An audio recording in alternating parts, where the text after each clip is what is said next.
What's up, everyone? It is finally UFC 297 fight week. Me and Phoenix will be predicting the Sean Strickland fight and Dricus Du Plessis. And you got Raquel Pennington fighting Bruno Silva, which is going to be a great women's bantamweight fight. Talk about people turning the tables and really caring about this fight now.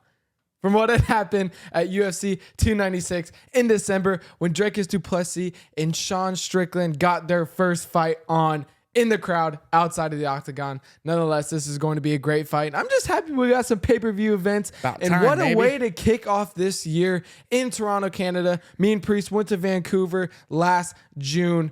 And man, do I say that the Canadian fans are some of the best in the entire world. That place was packed out from the very first fight and was probably one of the loudest places I've ever been. So this is going to be a great night of fights, and I'm super excited. But this is a prediction show. Me and Phoenix will be predicting this fight, the main event on Saturday. Can it go 5 rounds or can it go 1? And we'll see what happens. Dricus Du Plessis is the underdog. He's the plus 120 underdog, and Sean Strickland is the minus 120 favorite. So, Priest, what do you got going down in this fight, and who do you got winning?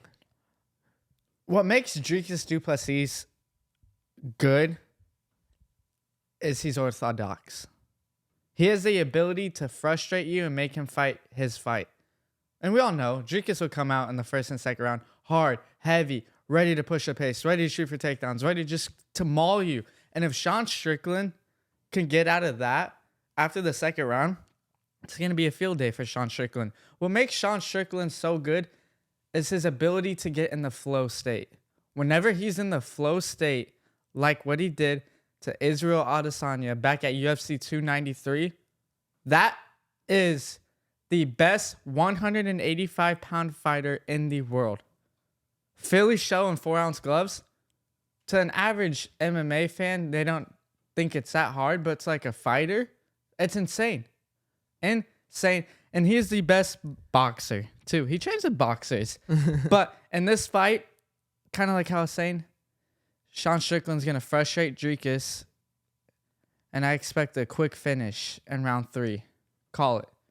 Big baller shot. Calling a shot. Calling the round. Not only is he saying that Sean Strickland's going to win, he's calling the round. So stay tuned if Mystic Priest can strike once again. But I think the biggest thing that comes with DDP, Dricus Du Plessis, is power.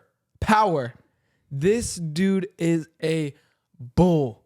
You want to talk about someone having the most power in the entire division. But you also touched on something very interesting too, is he is unorthodox. He's throwing punches. He has this weird style where he's constantly moving, and he almost looks like he's never settled, but he's settled. He's there. And man, does he have a jab and a half, because that jab that he landed on Robert Whittaker almost put him out on his feet. And his jab always sets up that big left hand that he has. And he also throws a lot of kicks. So this is going to be the interesting thing, is that Dricus Du Plessis throws everything with such intent, even his kicks, that it poses this question of, when someone throws multiple kicks, what can happen? You can catch him. So what I really think is going to happen in this fight, I see Sean Strickland wrestling a little bit. You want to talk about Dricus Du Plessis when he fought Derek Brunson? He threw 2 back-to-back heavy body kicks, but Derek Brunson caught it. He took him to the ground. He laid on him. He wared on him for the entire first round. And Dricus' mouth was already open at the end of the first round. He was dogging. He was tired. So that poses another question. Can Dricus Du Plessis go 5 rounds? Not with his pace that he puts on in a 3-round fight. No, he's not. So I'm also going to rock with Sean Strickland. I really think that he's going to win this fight. I think he's going to outlast him in the cardio. Like you said, the first 2 rounds are big. If Sean Strickland can get outside the first 2 rounds big and start to wear on Dricus, do that pressure, take that pressure, because you saw he even frustrated Israel Adesanya, who is the best kickboxer in the middleweight division. And he frustrated him for 5 rounds. So if Sean Strickland can frustrate him, he could win this. But man, oh man, does Dricus have power. Yeah, one thing that I want to touch on before we get out of here is Sean Strickland cannot think. He can't think and he can't make a technical. Whenever he makes a technical, that's how he lost to Alex Pereira. he made it too technical.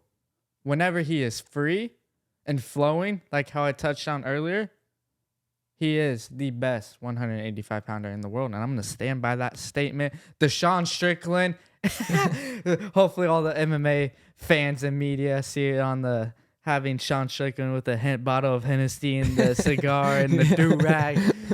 So good. Gangster Sean. Gangster Sean, but I'm going to stand by my statement, and Sean will put him out in round 3. Wow. You talked about him thinking and his thoughts and his mind going into this fight inside the octagon. But where's his mind at now? Outside, in the lead up, in this last month since December. Because we've seen a different side of Sean Strickland. He's always been that crazy dude that just says the most out-of-pocket stuff you can say.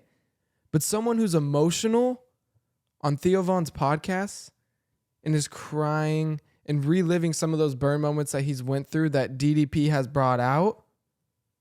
I'm just hoping Sean Strickland doesn't fight emotional. No. Because if you fight emotional in this fight, that feeds right into Dricus's plan. Dricus wants him to fight emotional, wants him to fight aggressive, and wants to make this a brawl. And that is where Dricus could win this fight.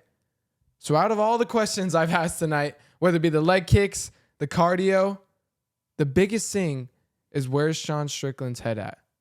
Where is it? Because it's got to be there on Saturday night.